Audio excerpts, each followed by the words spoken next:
Bueno, pues muy buenos días a todos. Les agradecemos por acompañarnos en esta sesión número 24. El día de hoy se va a impartir la plática que tiene por tema vulnerabilidad energética y socioeconómica en los hogares de Argentina. En esta ocasión tenemos al doctor Rodrigo Durán, quien es docente y becario postdoctoral del CONICET de la Universidad Nacional de Salta de Argentina.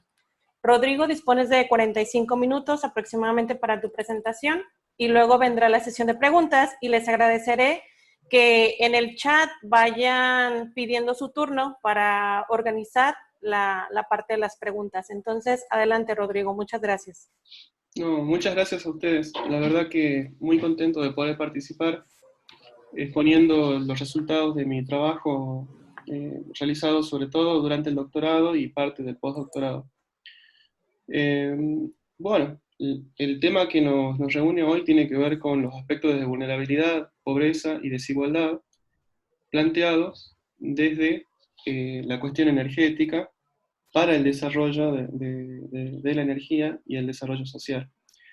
En este sentido, vamos a abordar 5 temas en esta presentación. Es más bien un resumen de 3 principales resultados que tienen que ver con la elaboración de 3 indicadores. Ya vamos a ver cuáles son, y los análisis que devienen a partir de esos resultados, ¿no? Es decir, los análisis a partir de los resultados de estos indicadores. En primer punto, vamos a tratar de situar el marco conceptual a partir del cual se elaboran estos indicadores, para lo cual vamos a plantear la cuestión del acceso a la energía en clave de derecho humano y la relación entre energía y desarrollo. Nos vamos a posicionar así en el paradigma de desarrollo energético con una perspectiva de inclusión social, ¿sí? Entonces vamos a comentar los principales conceptos que se utilizan en este análisis, en esta primera parte. En la segunda parte vamos a fines de situar y mejorar la comprensión de los resultados, vamos a contextualizar la situación del acceso a la energía, pobreza y privación en Argentina. Este es un trabajo, los resultados que pienso exponer están dedicados al caso de Argentina. En la tercera parte vamos a presentar brevemente la definición de diferentes indicadores realizados a nivel de radio censal, que apuntan a comprender la problemática socioenergética de manera integral y permite una mejor planificación de las políticas públicas de desarrollo energético con una perspectiva de inclusión social. Para lo cual vamos a comentar brevemente la metodología, las dimensiones, las variables involucradas en estos indicadores, y además también vamos a presentar los métodos de análisis de estos resultados, ¿no? Vamos a ver principalmente los métodos de análisis de grandes datos, dos. Uno es las medias de K-means, y otro, un método de aprendizaje automático que se basa en árboles de decisión. En la cuarta parte vamos a exponer los principales resultados de estos indicadores y el análisis, y finalmente vamos a cerrar con algunas conclusiones en la quinta. Entonces, pasando a la primera parte. Nos vamos a referir al marco conceptual, como ya lo dije. En primer lugar, el concepto de desigualdad. Perdón. Esa imagen intenta ilustrar un poco la idea del concepto de desigualdad, que está definido a partir de una relación, un concepto relativo, una relación asimétrica en la posición de un capital, que puede ser un capital económico, puede ser un capital social, cultural, distintos tipos de capital, pero hay una posesión desigual en relación a ese capital hacia el interior de una población. Estos capitales, como ya los dije, pueden ser económicos, sociales, culturales. También se traduce el acceso desigual a estos capitales en también un acceso desigual en los derechos básicos, ¿no? Es decir, el acceso desigual a estos capitales es resultado también de un acceso desigual a derechos básicos que deberían integrar a toda la población. En este sentido, el rol del Estado es clave para lograr que toda la población acceda a todos los derechos básicos. Mi trabajo intenta hacer pie en eso, en plantear la relación entre energía, sociedad, y la manera en que a partir del acceso a la energía uno puede también abrir camino a otros derechos básicos como salud, educación, ¿no? Entonces, diversos estudios ya vienen exponiendo la relación entre energía y bienestar, ¿no? Este, por ejemplo, es un gráfico de desarrollo humano en distintos países en función del consumo de energía per cápita. Hay mucha bibliografía sobre el tema y es una relación que está comprobada que en el mundo moderno el acceso a la energía permite el desarrollo humano, ¿no? Permite el desarrollo económico, permite el desarrollo educativo y permite ampliar también la salud de la población, el acceso a la salud de la población. Entonces, en particular, el acceso a la electricidad se discute y se define en algunos marcos normativos de distintos países como un derecho humano. Estas legislaciones valoran al acceso a la electricidad como un igualador de oportunidades y constituyen una de las características de vida digna que definen las organizaciones de Naciones Unidas. Desde este marco se discute el acceso a la energía en términos de justicia social, desde donde se comprende el concepto de pobreza energética. Ahora, el concepto permite analizar la vulnerabilidad energética del sector residencial desde una perspectiva socioeconómica, demográfica y también relacionada a las condiciones estructurales del hogar.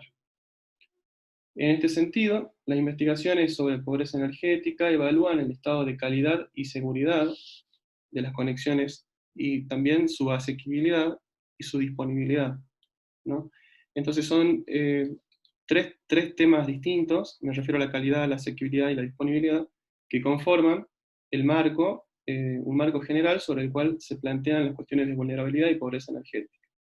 En Latinoamérica el concepto de pobreza energética empieza a ser trabajado, sobre todo a partir de los primeros trabajos de la CEPAL en el año 2005-2007, pero no hay un desarrollo teórico tan profundo como se viene teniendo en los países europeos. No obstante, es sumamente necesario porque nos permite plantear también la cuestión del desarrollo de políticas energéticas en función del desarrollo social. Eh, en este sentido, también permite plantear la cuestión de los ajustes tarifarios de acuerdo de acuerdo a las distintas poblaciones o distintos segmentos de población dentro de un país, ¿no? Finalmente, vamos a plantear la cuestión de las energías renovables y la soberanía energética. ¿En qué sentido? Vamos a plantear que el acceso a la energía renovable puede constituir una alternativa para mejorar la relación entre el acceso y el costo de la energía, ¿no? En ese sentido, la ampliación de políticas energéticas basadas en energías renovables también funciona como un igualador de oportunidades, ¿no? Este es el marco conceptual sobre el cual parte lo que vamos a presentar a continuación, un poquito más adelante, que tiene que ver con el desarrollo del problema de investigación, ¿no? Entonces, pasando a una segunda parte, es bueno situar el concepto de pobreza y privación relativa rápidamente, brevemente. El concepto de pobreza viene siendo trabajado ya desde principios del siglo XX y en general está vinculado a las formas de desarrollo. Se entienden distintas maneras de desarrollo y al mismo tiempo distintas formas de conceptualizar la pobreza. Porque en realidad la pobreza, el concepto de pobreza, perdón, permite la definición de políticas para su tratamiento, ¿no? Entonces, por un lado, el concepto de pobreza tiene un énfasis teórico y por otro lado tiene un énfasis práctico. En cuanto al énfasis práctico, vamos a ver que se materializa en políticas de desarrollo social o políticas de desarrollo económico, en fin, políticas de desarrollo en general. El concepto de pobreza es muy amplio, fue siendo reformulado a medida que se fueron reformulando estas formas, estas prácticas políticas a lo largo del siglo XX, y adquirió distintas dimensiones. Podemos pensar, por ejemplo, en el concepto de pobreza estructural, que, que se utiliza normalmente para tratar de evaluar las condiciones que cambian muy poco con el tiempo en una población. Entonces vamos a plantear la cuestión del acceso a la vivienda, el acceso a los servicios básicos. Vamos a ver cuáles son el acceso a la salud, a la educación y en parte también al trabajo, ¿no? El concepto de pobreza, entonces, entendido de esta forma, remarco el concepto de pobreza estructural porque lo empleo para poder, ya vamos a ver enseguida, para poder enfocar la cuestión de la vulnerabilidad socioenergética. Entonces vamos a tener en cuenta un concepto de pobreza estructural como puede ser el de necesidades básicas insatisfechas, ¿no?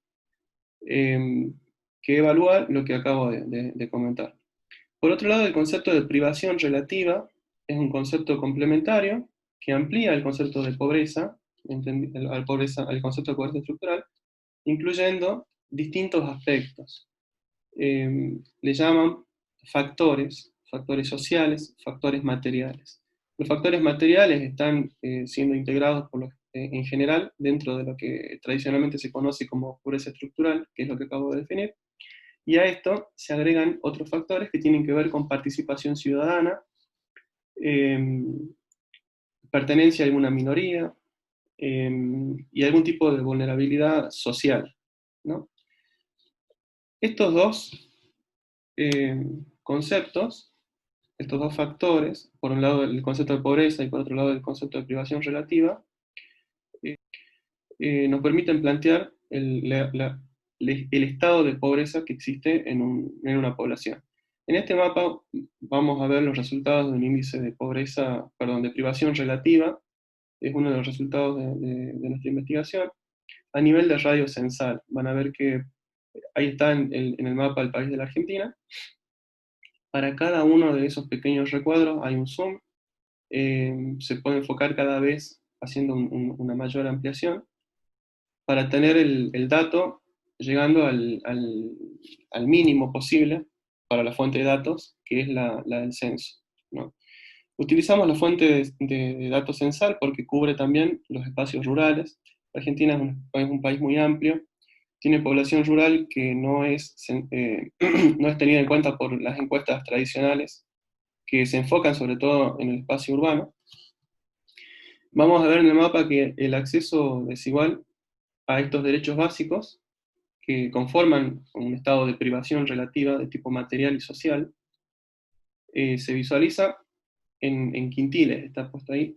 Los colores rojos son los máximos y los azules y los claros los mínimos, ¿no? Ahora, el acceso desigual a los derechos básicos también se traduce en un acceso desigual a la energía. Ahí van a ver en un cuadrito la fuerte desigualdad que hay entre el espacio urbano y rural disperso con respecto al acceso a las fuentes de electricidad y de gas, ¿no? Dice, población sin gas, por ejemplo, el total para el país es el 3%, en el rural disperso el 30,7% y en el urbano el 1,3%, ¿no? Sin gas por red, un valor también, una simetría también similar con respecto a electricidad y electricidad por red. Esto es ampliamente conocido y tiene que ver también con la forma en que se distribuyen las redes de transmisión eléctrica y de gas, ¿no? Que no pueden llegar justamente a estos espacios rurales dispersos o rurales agrupados. De ahí también que se definan políticas específicas para estas poblaciones, como por ejemplo la del PERMER, es una, mediante la cual se busca la electrificación de estos lugares, ¿no? Ahora, vamos a ver también que la política de electrificación en sí misma, sin tener en cuenta el desarrollo de otros derechos básicos, como son los de educación y salud, tiene fuertes limitaciones, ¿no? Este es uno de los resultados que tenemos luego de nuestros estudios. Vamos a ver en este mapa el acceso a hogares sin electricidad, el acceso desigual a la electricidad en Argentina. Los valores rojos son de población con menos acceso y los claros con mayor acceso. Se sitúan en general en el norte de la Argentina. El norte de la Argentina es el espacio en donde mayor pobreza estructural hay, el noroeste y noreste de la Argentina. Es decir, el espacio en donde menos acceso hay a derechos básicos, ¿no? Por otro lado, vamos a tener también la distribución de acceso para las fuentes de gas, que lo pueden ver ahí en ese mapa. Entonces, el norte grande, le decías, vamos a regresar recién. Las poblaciones originarias hay una fuerte concentración de población originaria y una fuerte diferenciación entre el marco urbano y rural, ¿no? Entonces, vamos a pasar a la siguiente. Este mapa, que lo acabo de mostrar también, es el resultado del índice de privación relativa. Mantiene como constituyentes dos factores, uno que es un factor material y otro que es el factor social, y fue definido a partir del estudio de factores principales, que es un método estadístico que se emplea. Las variables involucradas en este indicador tienen que ver con acceso a salud, educación y trabajo, por el lado del factor material, y por el lado del factor social, participación ciudadana, hogares monoparentales y personas con 65 años o más viviendo solas, ¿no? Son variables que se tienen en cuenta en la bibliografía y, y por lo general se mantienen a fines de obtener comparabilidad entre distintos países, ¿no? El índice de vulnerabilidad energética, que también vamos a ver ahora, es un indicador que evalúa la vulnerabilidad de pobreza estructural de los hogares en función del acceso que tienen estos hogares a la energía. Y está definido a partir para aquellos hogares que tienen 3 o más características de unas que ya voy a mostrar que están listadas, ¿no? Es decir, se ve para cada hogar el cumplimiento de algunas características, y si ese hogar tiene 3 o más de ciertas características, pasaría a ser un hogar vulnerable. Un indicador de tipo muy parecido al de necesidades básicas insatisfechas. Hay otro indicador de vulnerabilidad energética que también voy a mostrar resultados, en los que además de contar estas características, se plantea la relación entre costo e ingreso total familiar que tiene una familia para el acceso a la energía. Finalmente, un índice de desarrollo de energía solar que plantea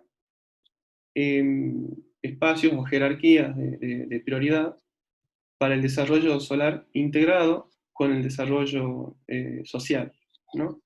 Entonces define radios censales con un buen recurso solar y características de pobreza y pobreza energética.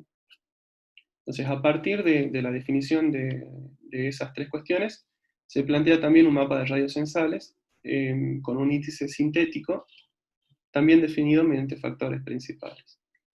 Los métodos de análisis de grandes datos que son necesarios para estudiar la composición de estos hogares que son vulnerables, y realizar agrupamientos de características comunes a partir de estos problemas comunes, ¿no? En particular vamos a ver clusterización con las medias de K y árboles de decisión a partir de aprendizaje automático. Entonces, pasando a ver las dimensiones y los indicadores que conforman parte del primer indicador de vulnerabilidad, vamos a tener en cuenta las siguientes dimensiones. Primero, confort térmico y hogar térmicamente ineficiente, para lo cual se ven las características constructivas de estos hogares. El piso, pared, revestimiento externo de la pared, interno del techo, externo del techo, y también si estos materiales son de plástico, de madera, en fin, las distintas características materiales de cada uno de estos componentes.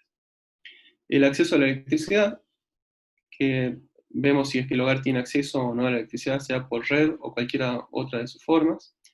Acceso a gas, lo mismo, a ver si tienen acceso a la fuente de gas por red o otra forma.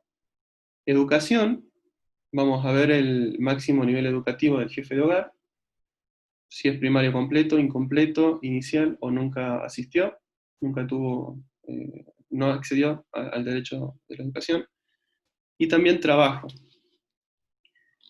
Y principalmente viendo si es que el jefe de hogar tiene una condición de actividad como desocupado o son empleados, pero no realizan ni reciben aportes, ¿no?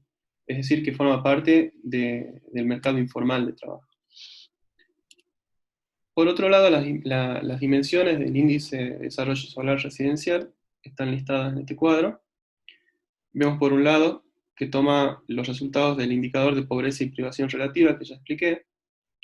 Luego, el impacto en la economía familiar que tiene el costo del acceso a la energía, el recurso solar, para ese radio censal, y el porcentaje de acceso que hay en ese espacio a las fuentes de energía secundaria, que se traduce como gas y electricidad. Eh, voy a explicar muy brevemente estos dos métodos.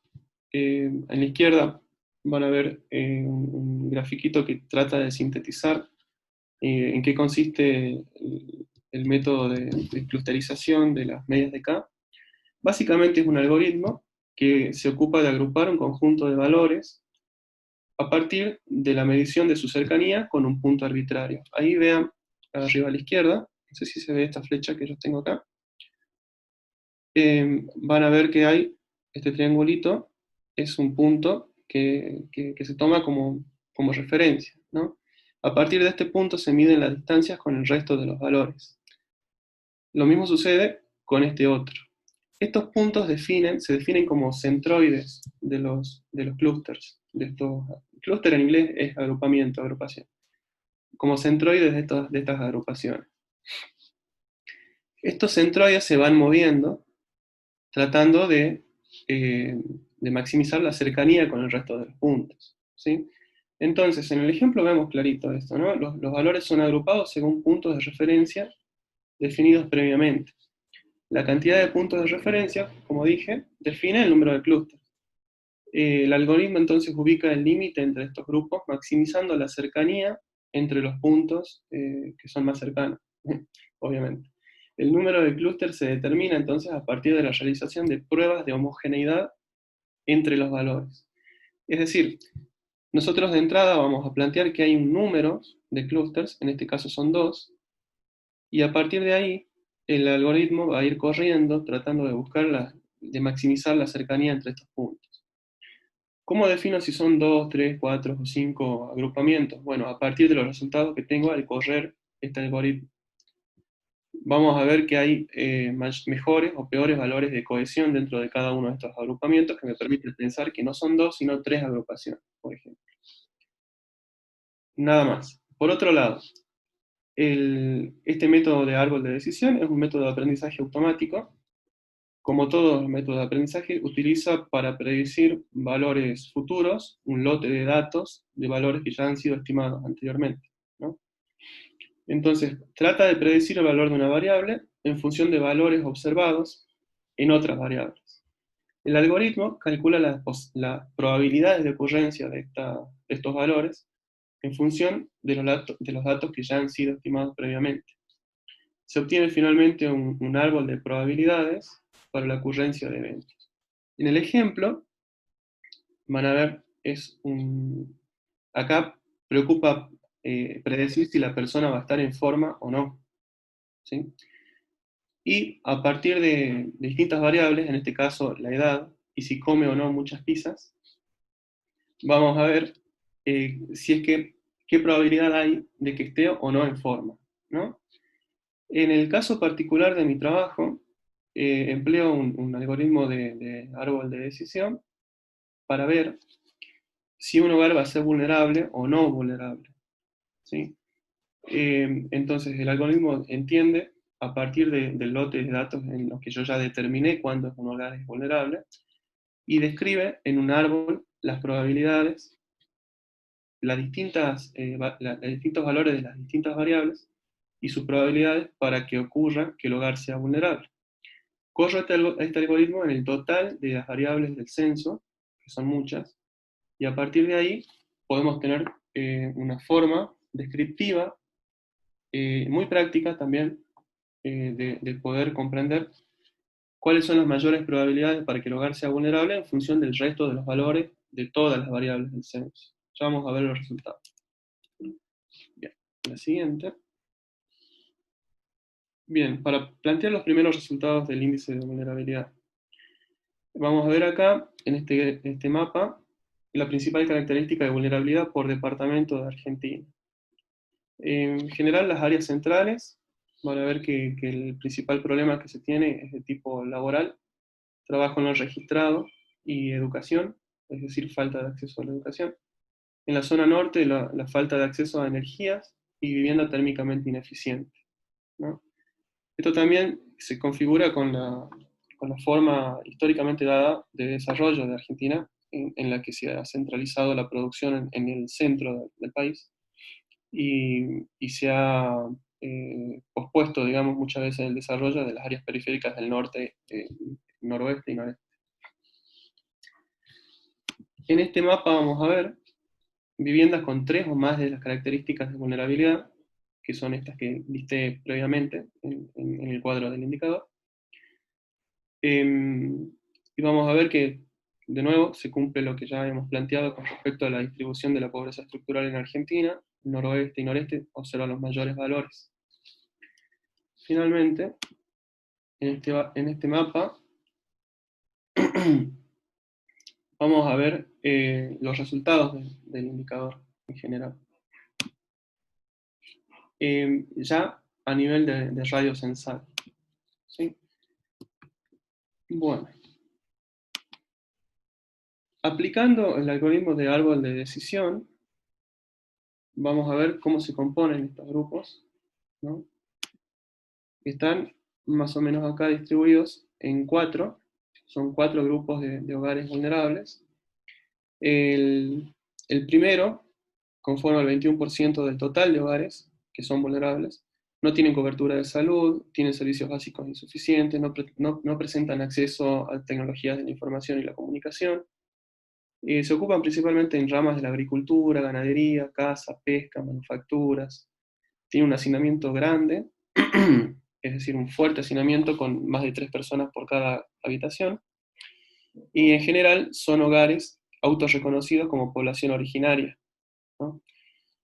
El grupo número 2 está compuesto por 211.000 hogares, también comparte muchas características con el primero.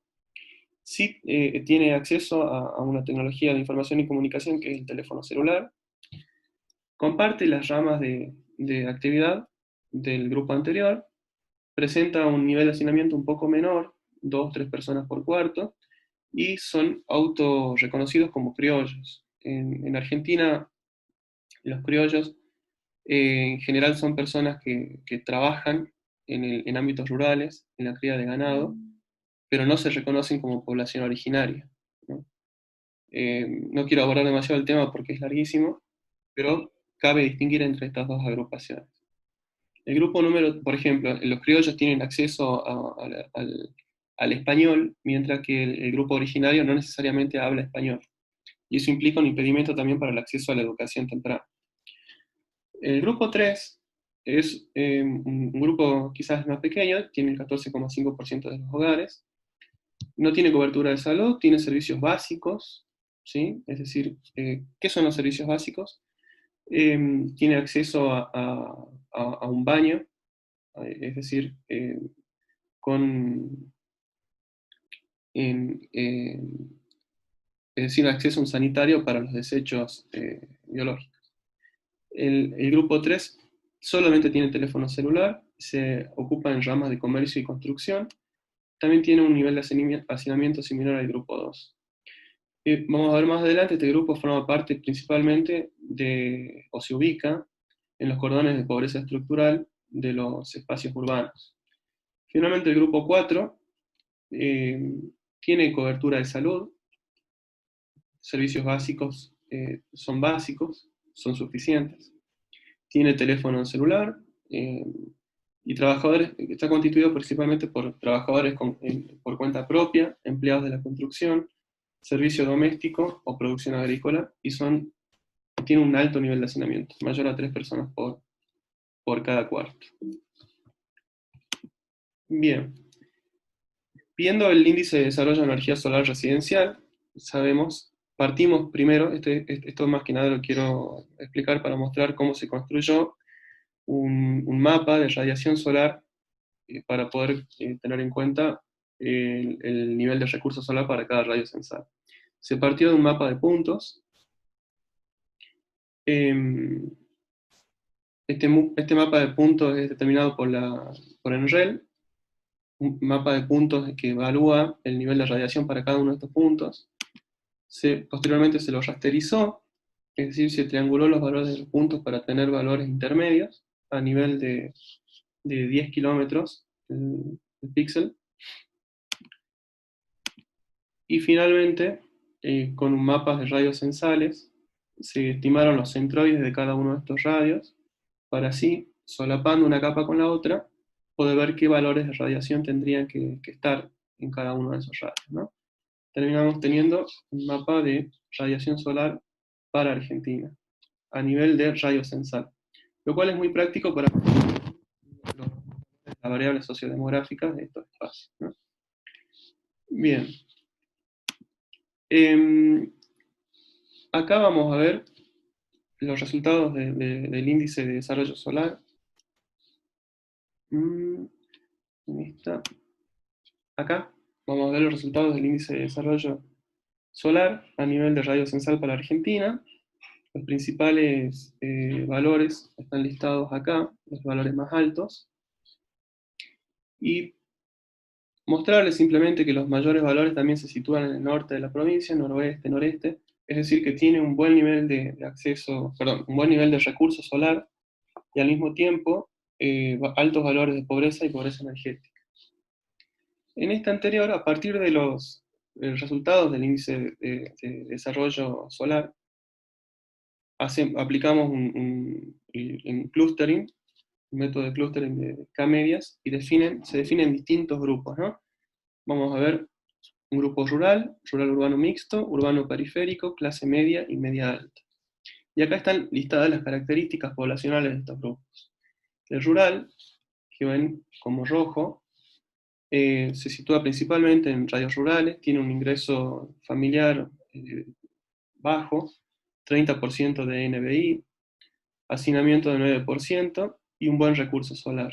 Al mismo tiempo tiene 76% de jefes de hogar con nivel educativo primario completo, no tienen acceso a heladera, celular, y la mayor parte no tiene acceso a electricidad, muy fuertemente no tiene acceso a electricidad. Así también, rural urbano mixto, tenemos las características para cada una de estas agrupaciones. Urbano mixto está compuesto por radios rurales en un 64%, tiene un nivel de hacinamiento crítico más alto, 65% primario completo, es decir, que tampoco tiene un buen acceso a la educación, tiene un ingreso bajo, pero un poco más alto que el anterior, altos niveles de NBI, un 18%, es muy alto, el primer grupo un 30%, es un nivel altísimo, realmente, estamos hablando de pobres estructurales, el primer grupo. Luego, el siguiente grupo de urbanos periféricos, ¿sí? Lo pueden ver como colores cremas, rosado, aquí sobre todo, en esta zona, que tiene un 22% del total de radios, urbanos, sin gas, sin electricidad, un mayor componente, un NBI de 10%, ingresos totales familiares un poco mayores, pero siguen siendo bajos, alto hacinamiento y un 50% de jefes de hogar con primario completo como máximo nivel educativo. Los últimos dos agrupaciones se centran sobre todo en las zonas centrales de los espacios urbanos y constituyen lo que se comprende en los estudios de la urbanidad como clases medias o medias altas, ¿no? Es decir, tienen un buen nivel de acceso a la educación, tienen un buen nivel de acceso a derechos básicos y por lo general mantienen trabajos que son mucho más estables que las agrupaciones anteriores. Bueno, ya a manera de cierre, quería plantear entonces la relación, ya la hemos visto, entre desarrollo de los aspectos sociales, desarrollo social y también desarrollo de políticas de desarrollo energético para el sector residencial, ¿no? El vínculo entre ambas nos va a permitir plantear políticas de desarrollo energéticas sociales diferentes, como bien sido tenidas en cuenta. Es decir, habitualmente las políticas de desarrollo energética son definidas en términos de mercado. En este sentido, la exclusión de una fuerte parte de la población se hace patente en los resultados que hemos visto, y planteamos una alternativa, que es la de definición de las políticas de desarrollo energético con un marco que comprende el acceso a otros derechos básicos también, ¿sí? Entonces, por un lado, resulta necesario y urgente plantear políticas de desarrollo energético residencial en clave de políticas de desarrollo e inclusión social. ¿Qué quiero decir con esto? Las políticas de desarrollo energético tienen que tener como norte la inclusión social, ¿no? Debatir la conformación de políticas energéticas como un derecho humano es quizás un debate que es necesario para poder plantearlo primero, ¿sí? Más allá de la gratuidad o no al acceso al servicio, es decir, se discute, por ejemplo, que al ser un derecho humano debería ser gratuito o no, ¿sí? Ese debate se lo mantiene hoy en día. No obstante, es evidente que si la población no accede a la energía, tampoco puede acceder a otros derechos que se derivan de ese acceso a la energía, ¿no? Hay limitaciones, por ejemplo, para el acceso a la salud o el desarrollo de la educación, sin contar con la energía. Por otro lado, debatir el alcance y definición de las tarifas sociales, las diferentes formas de subsidios que hay, y los subsidios energéticos son según la percepción del acceso a la energía, ¿no? Es decir, nosotros vamos a ver que hay distintos grupos de hogares, distintos tipos de vulnerabilidad, y a partir de esas definiciones podemos plantear políticas de acceso, mejoramiento del acceso. Hoy en día, en Latinoamérica en general, se aplican políticas de reducción de tarifa a partir de tarifas sociales, ¿no? Es decir, un subsidio para el consumo. Podemos plantear definiciones de subsidios del consumo de acuerdo a las características de estos hogares que son energéticamente vulnerables y socialmente vulnerables. Finalmente, plantear nada más la integración de las energías renovables en el marco de la soberanía energética, ¿no? Plantear de qué forma, si nosotros logramos tener un mejor acceso y al mismo tiempo planteamos el desarrollo de políticas de energía en función de las cuestiones sociales y la cuestión de inclusión social, entonces tenemos que revisar el lugar del mercado dentro del desarrollo y de la definición de políticas energéticas. En Argentina, por ejemplo, las políticas energéticas fueron definidas durante mucho tiempo por los principales actores del mercado, relegando la posición de definición del Estado sobre sus propios recursos estratégicos, ¿no? En este sentido, es necesario que los Estados sean soberanos y puedan definir sus propias políticas energéticas, independientemente de los actores sociales y el peso y la relevancia que tienen estos actores sociales en el mercado energético particularmente. En este sentido, se plantea el desarrollo de las energías renovables a nivel residencial como una alternativa para mejorar el acceso a la energía y también para mejorar la cuestión de soberanía energética. Esto vamos a ver acá, esta imagen que les muestro, es una imagen, una fotografía de un banco de paneles, ven ahí, de una cooperativa, una pequeña cooperativa de distribución de electricidad de un pueblo que queda en Santa Fe, una de las provincias de Argentina. El pueblo es Armstrong, está escrito ahí en la presentación. En este pequeño pueblo, la distribución energética de la energía eléctrica se da por medio de una cooperativa de usuarios, y ellos decidieron generar energía, y hoy en día, a partir de esa inversión que realizaron, están generando energía para el pueblo e inyectando a la red, inclusive, ¿no? Entonces, hay alternativas que son posibles mediante la utilización de energías renovables para lograr una mayor equidad y una mayor igualdad en cuanto al acceso a distintos derechos básicos, no únicamente el de la energía. Bueno, con esto entonces termino la presentación. Nuevamente les agradezco. Es un gusto para mí participar en esta ocasión. Así que bueno, muchas gracias. Ok, muchas gracias, Rodrigo, por tu participación en el seminario. Entonces, damos inicio a las preguntas. Entonces, aquí en el chat tenemos una pregunta que nos hizo Jenny Díaz. Dice, ¿cómo compara estos resultados con los de otros países, que si tienes información al respecto, y en qué percentil ubicaría a Argentina. Bien, bien, tenemos tres indicadores, ¿no? El primer indicador, que es el de privación relativa, es un indicador relativo en el sentido de que los valores que se obtienen de ese indicador son válidos para la Argentina, ¿no? Es únicamente exclusivo para Argentina. ¿Por qué? Porque se define una distribución de valores que son definidos a partir de esas variables, ¿no? No vamos a evaluar, por ejemplo, una línea de pobreza a partir de, por ejemplo, el ingreso medido en términos de dólar para cada hogar. Este es un indicador que no utiliza una línea que es común. No obstante, el método sí es compartido para la definición de indicadores de privación en diferentes países, ¿no?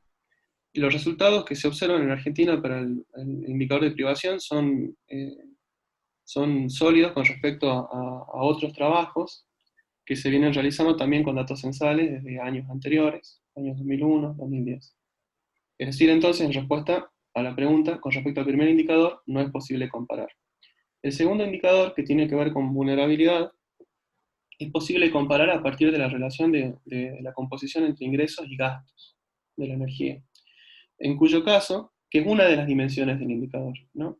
Es decir, cuánto destina un hogar del total de ingresos familiares para el pago del acceso a la energía. Bien, con respecto a eso, Argentina se posiciona tomando los valores de invierno, que son los que generalmente se toman en referencia, en una situación similar a la de España y a la de Chile también, ¿no? Hay para Latinoamérica pocos trabajos que evalúan la relación entre ingresos y gastos destinados al acceso. Esto es un indicador más utilizado en Europa. De hecho, son las métricas nacionales de países como Inglaterra, Nueva Zelanda, Francia, España también, Alemania. Pero bueno, más o menos nos posiciona en ese sentido.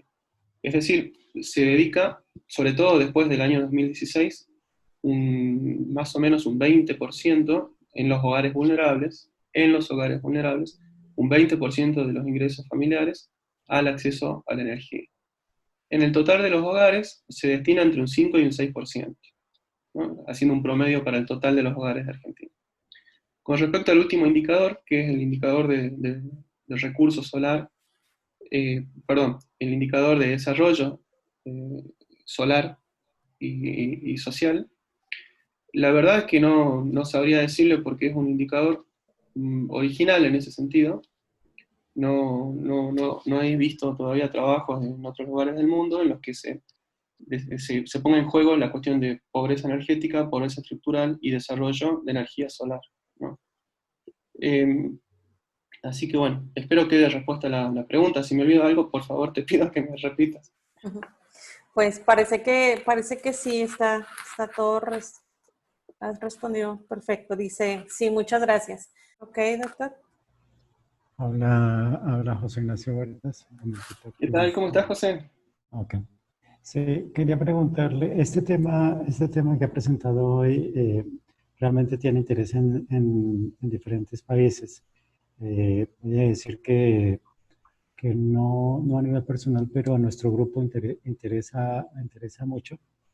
Y entonces, como que con el propósito de armar posibles colaboraciones, la pregunta es, ¿cuáles que se han tenido experiencias llevando como estas iniciativas para que realmente se implemente, lo implemente el gobierno? Es decir, como ir de la parte técnica, saltarse al siguiente paso donde es más de implementación de política pública. Ese pedazo para nosotros es muy difícil. Poca experiencia, pues, digo, en mi alrededor, no es mi área de expertise, pero que sí estoy interesado en ese tema. Entonces, quiero indagarles cuál es la experiencia de ustedes en ese tema. Sí, gracias por la pregunta. Sí, tuvimos, sobre todo con la definición del indicador de pobreza energética, una buena contraparte con respecto a la aplicación de los resultados, sobre todo en Santa Fe, ¿no? Santa Fe es una de las ciudades de Argentina. Si conoce mi trabajo, se lo divulga, y desde Santa Fe se nos pidió colaboración para la definición de políticas que lleven a una mejor definición de la tarifa social. La tarifa social es un subsidio que paga el Estado para el acceso y el consumo de la energía, ¿no? Para mejorar el acceso a la energía, mermando los gastos. En este sentido, estamos empezando este año, nos agarró la pandemia, pero ya desde el año anterior venimos trabajando con el Observatorio Social de la Universidad Litoral de Santa Fe, con la empresa de energía eléctrica de Santa Fe, con el gobierno de la ciudad de Santa Fe y la ciudad de Rosario, que es una ciudad que también queda en Santa Fe y es muy grande. En ese sentido, el marco administrativo se vio bien dispuesto a recibirnos. De hecho, solicitaron nuestra colaboración para la definición, para el mejoramiento de la definición de estas políticas públicas. Santa Fe tiene la ventaja de contar con una empresa de energía eléctrica que es provincial, es decir, está a cargo del Estado, no es una empresa privada, y en este sentido cuenta con quizás un poco más de libertad para poder cambiar las políticas de esa empresa desde el mismo Estado, ¿no? Entonces, las definiciones de políticas energéticas en Santa Fe pueden llegar también a cambiar la forma en que la empresa se relaciona con los usuarios, y también el cuadro tarifario, ¿no? que está definido a nivel provincial, en el caso de Argentina. En este sentido, sí, tenemos una buena experiencia para con el indicador de pobreza energética. Todavía no hemos podido tener otras experiencias diferentes con respecto a los indicadores a los otros que vimos, ¿no? El indicador de privación relativa, o el indicador de desarrollo social a partir de los valores de recurso solar. Sé que ya lo dijo, pero me repite su formación. ¿Cuál es su formación? Sí, yo tengo, es que no lo dije, perdón, disculpen, la verdad que no me di cuenta. Mi formación de grado, la licenciatura que obtengo en primeros pasos en la universidad es en antropología. Yo soy antropólogo de formación. Tengo un doctorado en ciencias, dado por la Facultad de Ciencias Exactas, con una especialidad en energías renovables. Y bueno, actualmente curso una maestría en ciencias del lenguaje y otra maestría en filosofía. Okay. Y me dedico principalmente al trabajo con indicadores y análisis de grandes datos. Okay. Sí, entonces hay muchas preguntas que tenemos para usted, pero en otra ocasión. ¿Qué es la vida? Ok, muchas gracias. ¿Alguien tiene otra pregunta? Pues justo casi nos queda un par de minutitos, entonces, si quieres añadir algún comentario, Rodrigo. Nada más agradecerles nuevamente. Nos interesa, nuestro grupo, formar parte de estas vinculaciones, poder compartir, poder escuchar. Es algo muy importante, entonces no me queda más que darles las gracias por la oportunidad.